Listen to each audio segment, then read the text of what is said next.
Welcome to my very first video on Haikyu. For those of you who are familiar with me on Twitter or other platforms, you may already know that this is a story that holds a very special place in my heart, which ironically is what prevented me from making videos about it until today. Whether or not I can live up to the story and my love for it is a constant worry, and it is one that I'd like to put to rest with this video, where I intend to examine how the beats of Haikyuu's narrative, its character writing, thematic through lines, and even plot progression are brilliantly intertwined into the mechanics and philosophy of the sport of volleyball. A quick but important shout out to my patrons, all of whose names I've displayed on the screen. It is thanks to you folks showing me that you enjoy my content enough to support me in such a massive way that I'm able to break new grounds creatively by branching out with projects like this with confidence. If you'd like to support the channel, consider becoming a patron, which gives you access to an exclusive Discord server and my Bleach anime reactions for now. More features and perks are coming in the very near future, and so I'll leave a link to my Patreon in the description, and I'd like to once again thank you all for the support. Also, a massive thank you to my good friend Detective Critics, who was a huge help in the scripting of this video. This is a collaborative effort between the two of us, and this video genuinely would not exist without him. With that out of the way, let's get back to the video.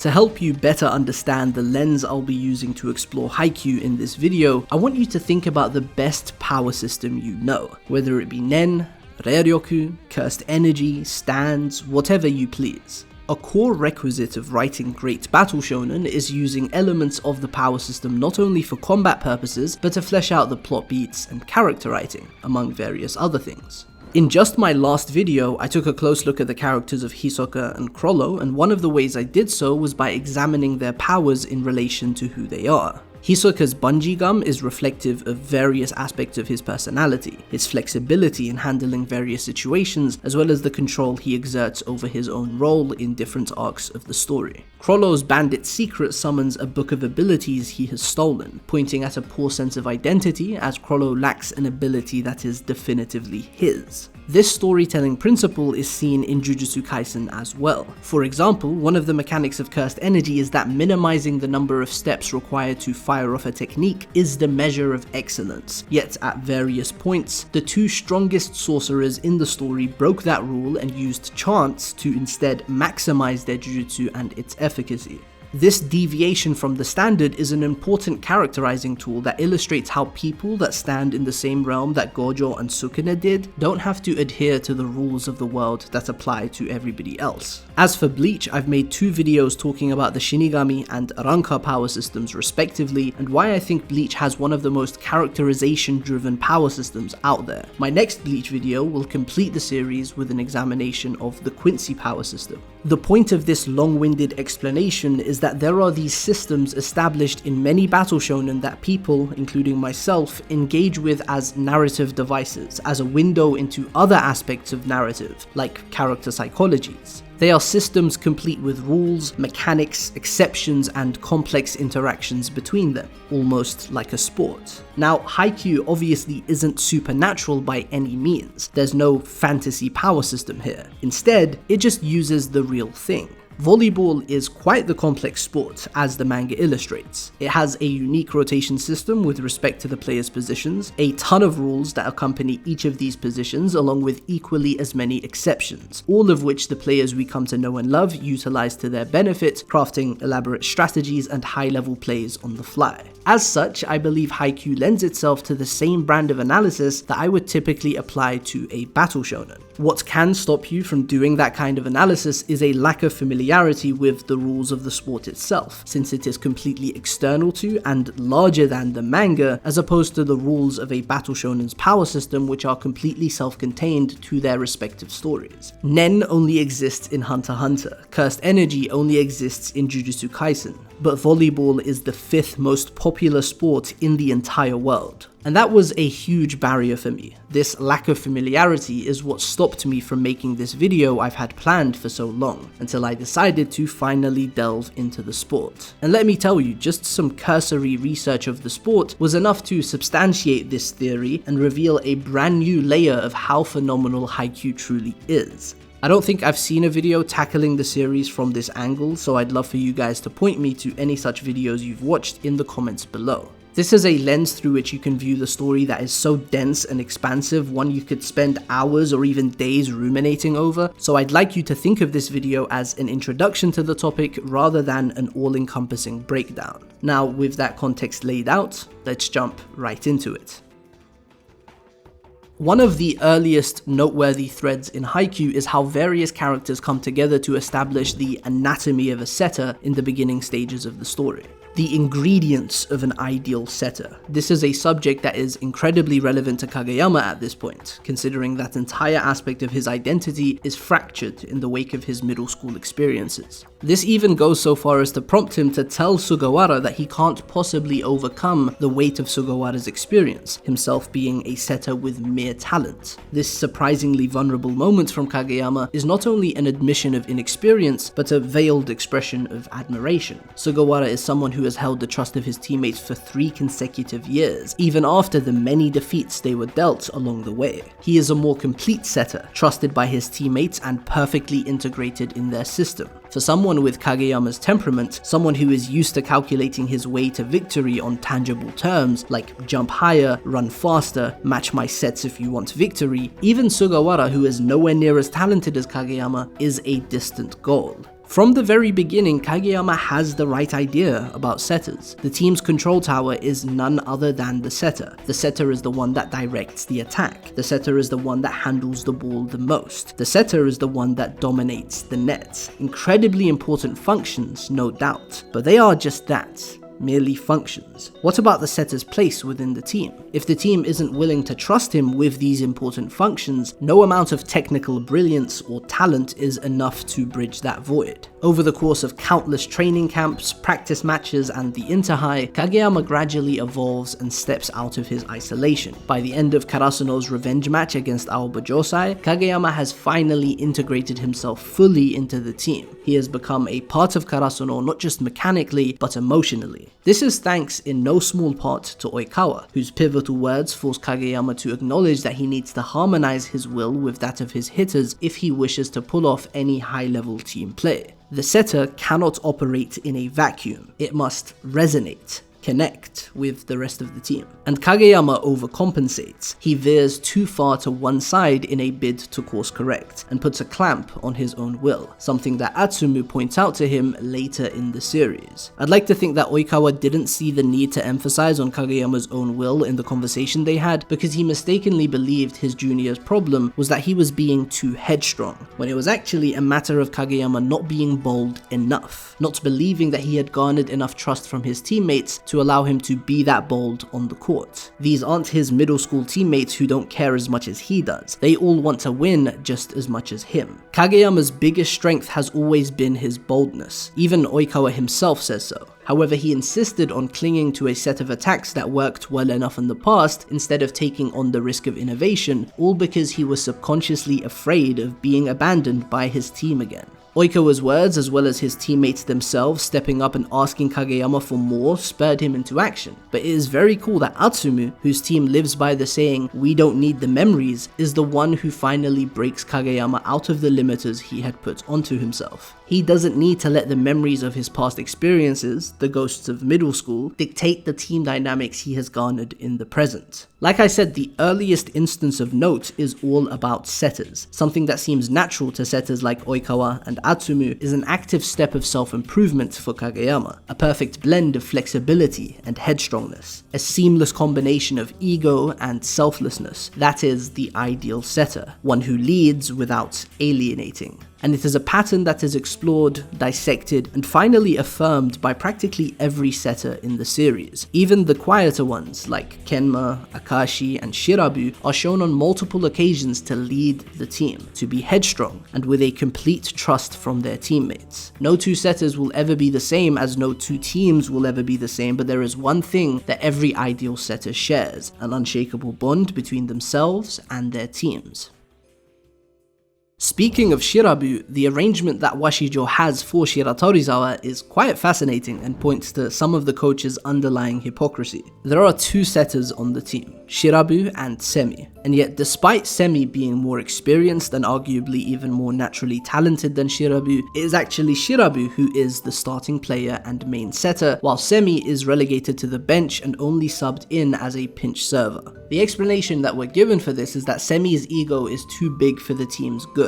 He wants to stand out too much, and that sort of playstyle clashes with Shiratorizawa's rigid discipline, suppressing ego for the sake of uniformity, with everything in place to get the most out of Ushijima, the wonder kid and ideal volleyball player in the eyes of their coach. While it does sting, it's an explanation you could be satisfied with as a reader, that is, until you see the other members of the team. Tendo is an immediate counterexample. His presence on the court revolves around scoring points with his blocks. There is no regard given to team dynamics here, as both Tendo and Washijo themselves are highly aware that Tendo's guest blocking can sometimes be to the team's detriment. Yet it is Washijo himself that puts Tendo in the court, saying he has no problem as long as Tendo can score points. Then there's Goshiki, a very talented freshman who is in direct competition with Ushijima. He undoubtedly has the discipline to take a step back when the ace is performing, but it doesn't change the fact that in competition, Goshiki tries to stand on the same stage as Ushijima, which should disqualify him from the starting lineup were Washijo's logic consistent. In my opinion, Karasuno vs Shiratorizawa is where Furudate really hits his stride, in practically every way. Artistically, the manga improves by leaps and bounds, and so does the writing. This is a match built on the potent foundation of belonging on the court. Earlier in the series, in their only interaction prior to the match, Ushijima challenged the Karasuno duo on this very subject. Hinata Shoyo and Kageyama Tobio from the concrete. What place do they have on the court when they could not even beat Seijo?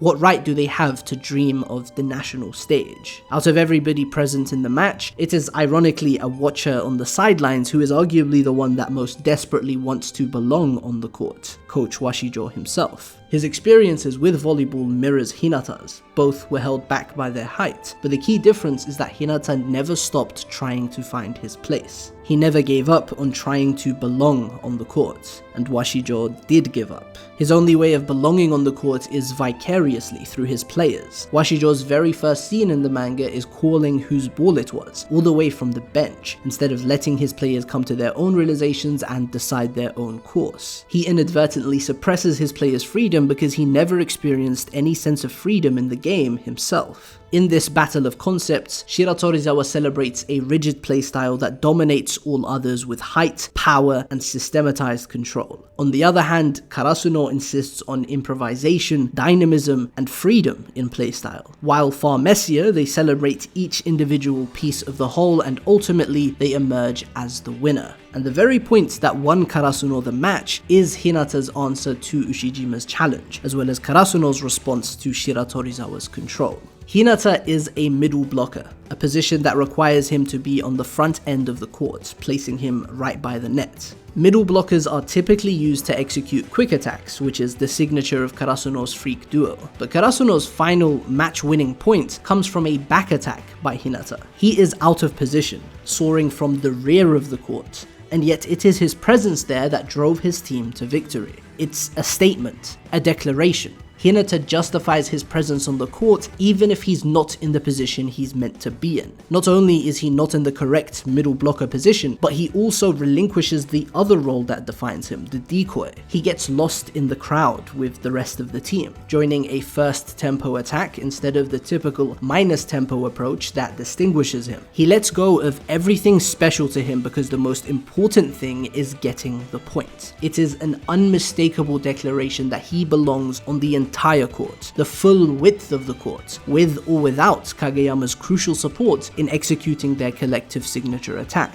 And this strikes at the heart of Washijo more than it does even Ushijima. This is a perfect example of what I meant by Haikyu intertwining the beats of the story with the mechanics of the sport. And the mechanics of the sport don't simply end with the tangible aspects such as positions, rules, exceptions, etc. The mentality of the players, like with my Kageyama example, the philosophy of a team's playstyle, the intangibles, all of this matters just as much. Which brings us back to my first point in this section. While Shirabu is a good vehicle to explore Washijo's inadvertent hypocrisy, there is acknowledgement that Shirabu himself is also not without ego. And Washijo knows this, he's not oblivious. It goes to show that the sport of volleyball retains its identity. The patterns established over literally a century of evolution hold true, regardless of how much Washijo wishes to warp it. What the game demands of a good setter isn't something a mere coach can hope to change.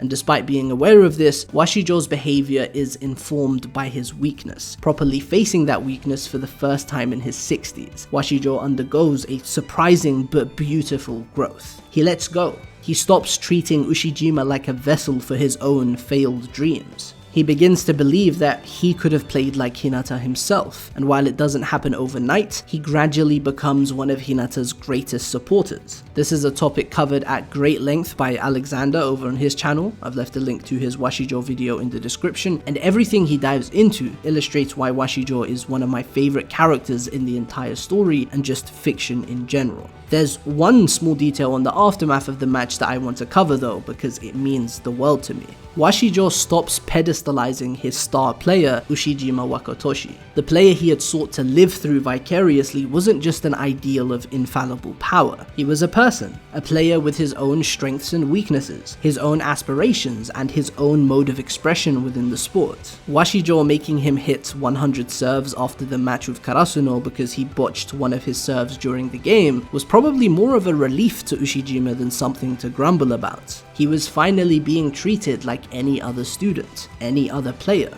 And while there is still so much more growth to achieve, this minor gesture marks the beginning of Washijo's evolution. And the same sentiment is carried forward by Ushijima himself when he gives very specific advice to all his teammates before retiring from the team, except for Goshiki. To his successor, the next ace of Shiratorizawa, he gives nothing but his trust. His trust that Goshiki, for all his faults, would play freely and find his own path to excellence. That's the legacy Haikyu builds, not just through victory, but through change and through connection.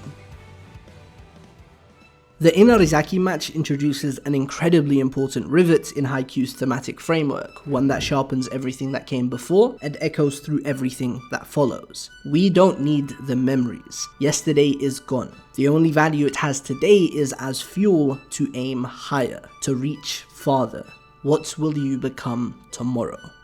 Kageyama is one of the foremost examples of somebody who internalizes Inarizaki's motto. Despite never having heard the motto, he ends up embodying it over the course of his experiences with Karasuno, helping him to finally break free of the baggage that came from his middle school experiences, as I spoke about in chapter 1 of this video. And what Atsumu points out to him, coupled with Hinata's support as well as the rest of the team, takes Kageyama even further along his path of blending ego with selflessness and becoming the ideal setter. By way of a very bold narrative choice, Furudate has Kita, a character whose values seem entirely antithetical to the team's, serve as the captain of Inarizaki. Kita is a kid who is built almost entirely on his daily routines. He never seeks to do more or less than what he did yesterday, necessitating that he looks backward on countless yesterdays, on memories, to determine his path moving forward.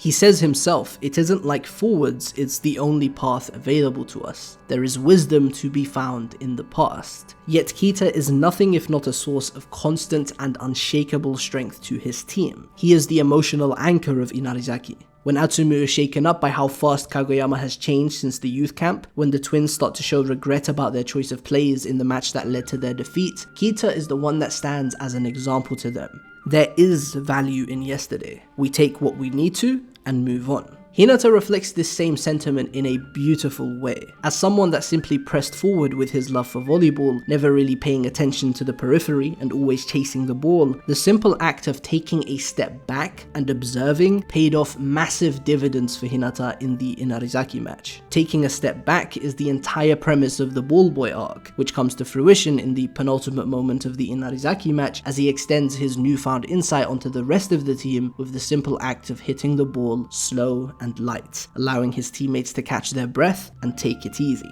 The finale of the match carries the weight that it does because the freak duo of Karasuno, both with their own realizations that are simultaneously oppositional and complementary, work together to bring the Mia twins to a screeching halt. They leaned on their experiences, everything that they learned from trial and error, to stop the very same play that they once thought was invincible. This match is an unbelievable window into the various players' mindsets, a match where both sides come to terms with the weaknesses from their past and seek to fly higher. On Karasuno's side, beside Kageyama and Hinata, you have Nishinoya feeling afraid for the first time in ages, coming to terms with it and reliably pulling off the serve defense. Kinoshita questioning his place in the roster after failing on the court, and pulling himself together enough to be there for his friend. Tanaka, who was visited by his old friend Kanoka, who became a source of inspiration to him in that match and every match thereafter, bringing their dynamic full circle. Daichi abandoning his long-time role as someone that needs to protect his teammates and fully participating in Karasuno's offense for the first time.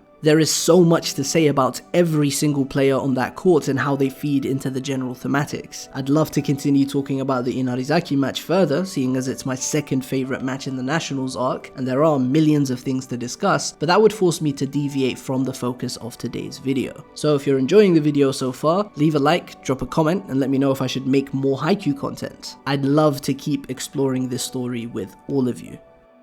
The match against Nekoma stands out as uniquely interesting, where what had previously been left subtextual now takes center stage. The mottos and philosophies of every team that they faced is reflected in Karasuno to some degree. Each opponent has left an imprint, a motto or mindset that Karasuno has absorbed and reshaped as part of their identity. And so this is a match that doesn't just conclude a rivalry, it reframes the entire journey. We discussed Inarizaki from this angle at length already, but it applies to basically every match. Look at this subtle spread of Daichi reflecting Jozenji's motto, for instance. Wakunan's motto of show your tenacity almost feels redundant to apply to Karasuno, as we could never imagine this team without tenacity and persistence. Kageyama echoes Seijo's motto of rule the court when he truly accepts the title King of the Court. Shiratorizawa's motto be strong is reflected in Karasuno's highly potent offense and their insistence on controlling the fistfight for the next point on the board. These mottos aren't just rhetorical flourishes, they're the invisible threads that bind Karasuno to their opponents and to their own history. It sustains them as much as it defines the teams they face. One of the core elements that make Haikyu what it is these subtextual ties, or connections if you will. In this section of the video, more than anything, I want to appreciate the sheer number of ways the theme of connection is explored, through the sport or otherwise. The bond that the current generation of Karasuno and Nekoma built rests on the bond between coaches Ukai and Nekomata, yet the bonds between players is unmistakably something that is entirely their own. The battle of the garbage dump, almost an inevitability that was a long time coming, is entirely the achievement of the current generation. A fulfillment of their wish and their wish alone, in a way that honors the past without being beholden to it. At the same time, it is cathartic to the veterans that watch from the sidelines. They may not be the ones standing on the court, but they're there all the same. Nekomata in person, Ukai in spirit. This is a connection that they pass down to the next generation. Coming right off the back of the Inarizaki match, against a team that championed the power of letting go of yesterday, self-assured enough to proclaim that they didn't need the memories of yesterday, the Nekoma match celebrates what is inherited. It celebrates connections that are bequeathed by older generations and past opponents. It celebrates memories. Even the blood connection between old man Ukai and the current coach Ukai Keishin is given narrative weight. To explore connections through the lens of volleyball, we'll have to take a step back. We'll have to examine something very fundamental to the sport and story, something outlined in the very first page of the manga. Volleyball at its core is a game of connection.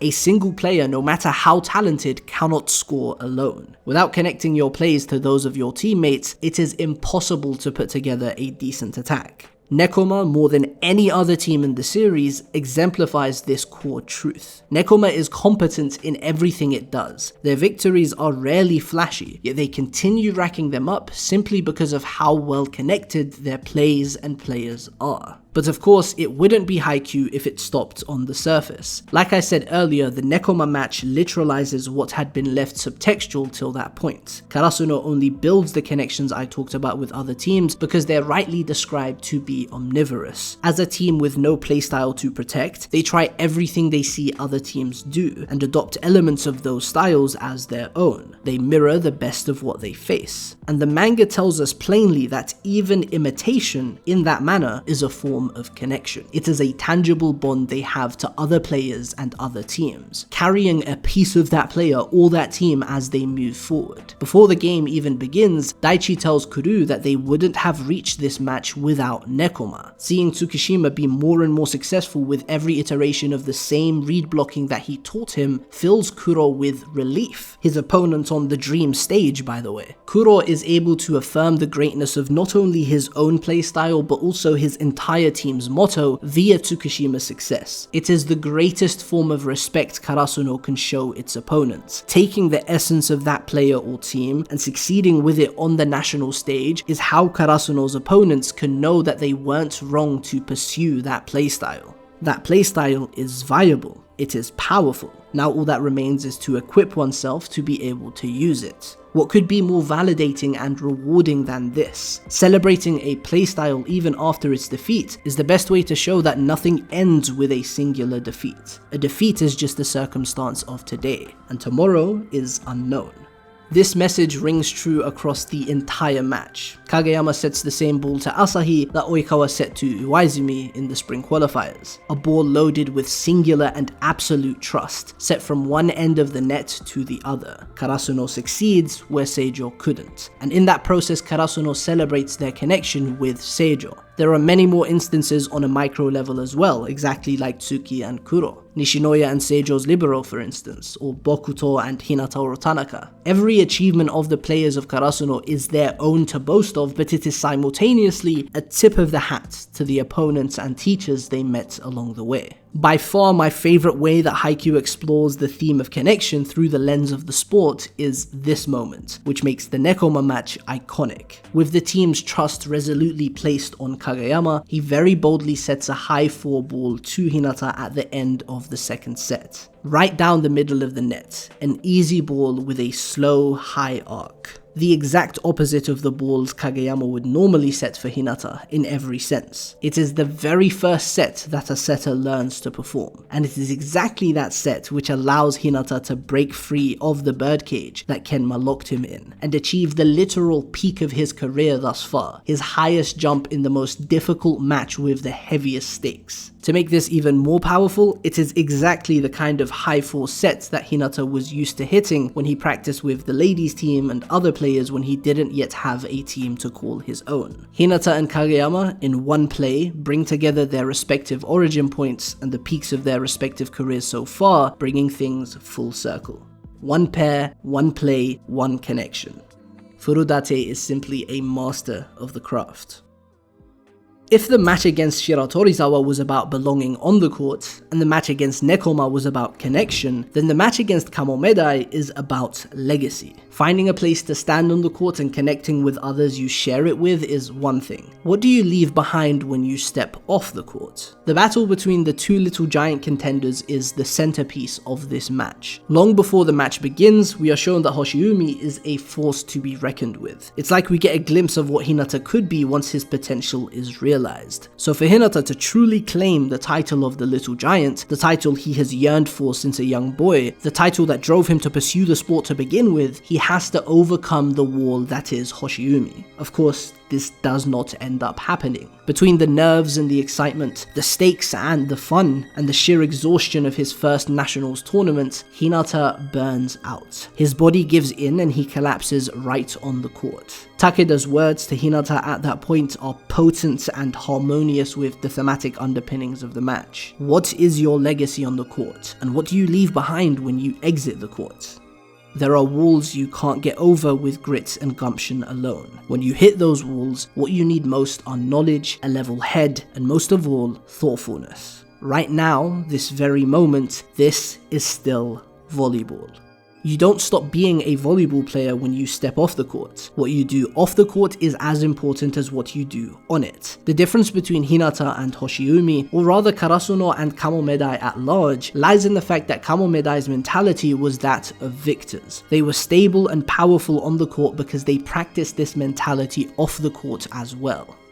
Karasuno vs Kamomedai is one of those matches where the two sides mirror each other almost perfectly. The representative animals of both teams are omnivorous birds of prey, the crow and the seagull respectively. Both teams have a little giant contender each, and the meaning of their names also play into this. Hinata makes a reference to the sun, and Hoshiumi to the stars. Both little giants share a friendship built on snarky, playful insults and quiet, mutual respect with the middle blocker of their respective teams, Tsukishima and Hirugami. Incidentally, the names of these middle blockers also mirror each other. Tsukishima makes a reference to the moon, whereas Hirugami makes a reference to daytime. It is very evident that Furudate intended for these teams to be perfect matches for each other, considering that even without Hinata, Karasuno was nearly able to push them into a deuce. The match was truly close, with the not so minor difference in their respective mentalities securing Kamomedai the victory. This important lesson came to Hinata at a very high cost. His own negligence disqualified him from standing on the court. Despite spending a whole week as a ball boy training to broaden the scope of his vision, he still fell short. He still had to face a rude awakening that forced him to further broaden his vision. And this time, he didn't make the mistake of looking away from the entire game. Never again did he make the mistake of developing tunnel vision. I said that the Kamomedai match is about legacy. The match is integral to Hinata's understanding of his own legacy, renouncing his claim to the Little Giant title and embracing his role as the greatest decoy is one thing, but to him there's something of more gravity to address. He neglected his role as a volleyball player when he wasn't standing on the court. That represents a much more foundational failure on his part. Forget these titles, positions, and grand ideas like legacy. Hinata felt he had failed as a volleyball player. This is why, after the 3 promised years of high school volleyball, which was still illustrious, he starts to rebuild from scratch, out of everyone's sight on the other side of the world, drilling into his own body the fundamentals of volleyball from scratch, inculcating the right habits off court. He rebuilds his identity as a full-fledged volleyball player over the course of 2 years. In the 2 years Hinata spends in Brazil, Hoshiumi and the rest of Hinata's peers are stacking accolades on the professional stage. Hoshiumi especially embraces his title as the Little Giant, whereas 2 whole years of being absent causes Hinata to return to being an unknown force, the most essential ingredient of an effective decoy. When he comes back home and takes on all his rivals in one go, he's there as the world's greatest decoy, an identity and a legacy that he's built and embraced on the back of the lesson he learned during Karasuno vs Kamomedai. The match also allowed us to meet the actual Little Giant, Udai Tenma, in the flesh for the first time. To Hinata's surprise, he isn't a volleyball player anymore. Instead, we learn that he's a mangaka. In a way, that is Udai being true to his own legacy. A player with a stellar record of his own stepped off the court and hung up his jersey, but his legacy persisted and inspired kids like Hinata and Hoshiumi to pick up a volleyball. Udai's legacy as the Little Giant is what kicked off Hinata and Hoshiumi's stories, so it only feels right that Udai's actual profession is in storytelling. The Kamomedai match is a brilliant conclusion to one of the greatest shonen arcs out there, and it is one that explores the intangible elements of the sport of volleyball, a thematic counterpart to the Inarizaki match, where the latter deals with what you choose to bring to the sport today. Kamomedai is more about what you'll leave behind for posterity. While I'd love to dive into the final arc here, I think that cramming it into this breakdown wouldn't do it any justice. This video was always meant to be an entry point, my first real attempt at unpacking Haikyu from an analytical perspective, a way to test the waters, so to speak. But there are 2 things from the final match I want to very briefly cover, since they are what led me to making this video in the first place. Firstly, the final point of the final match. This is without a doubt my favorite final point in the entire story. It is an absolute masterclass of everything I've covered in this video. The perfect culmination of every step of Hinata's journey. It begins with Hinata flying, spiking the ball with the very same Little Giant technique of hitting it at an angle. Kageyama gets a hand on it and blocks, only for Hinata to keep the ball in play by rebounding it off the back of his foot, with the paneling making a nod to his experiences playing beach volleyball in Brazil. He then sprints across the entire width of the court and jumps, proving that he belongs here as he did against Shiratorizawa. But unlike that time, it is not Hinata's spike that will decide this game. This is of course a decoy, by the world's greatest decoy, as Atsumu sets the ball to Bokuto, who wins the Black Jackals the final match of Haikyu. This is everything that Hinata is condensed into a single masterful play.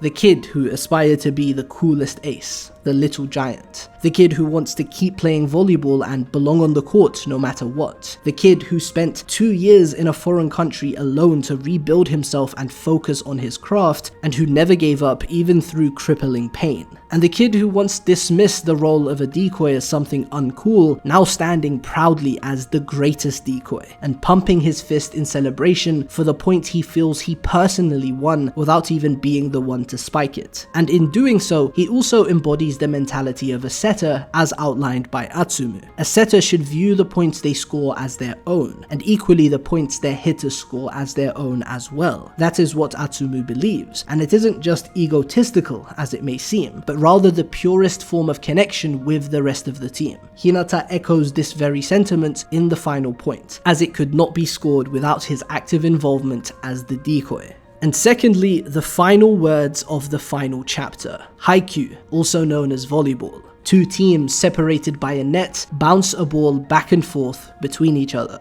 The ball is not allowed to touch the floor. It cannot be carried. Once it is in the air, a team has no more than 3 touches to connect and take the ball from receive to attack.